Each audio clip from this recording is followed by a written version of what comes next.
الطحان في الفرن معمر بالرز، وصفة مغربية بامتياز ديال الغنمي، كيجي اكثر من رائع. طريقة سهلة ومبسطة. خديت فلفلة حمراء وخضراء والبصل المفروم غادي نسوطيه.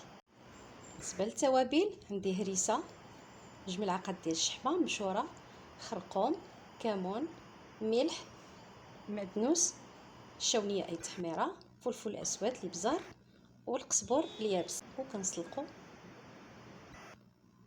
هنا فلفله مشحره هي والبصله والتوابل المذكوره، ونضيف زيت العود.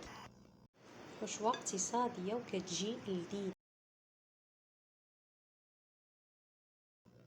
وكنعمر، كناخذ حشوه وكنوضع في الوسط. خديت الشحمه وكنفرشها، كنتكوه بهذا الشكل هذا باش ما يتعفقش. تمنينا الاعجابكم وتجربوه بصحه وراحه، والى الملتقى.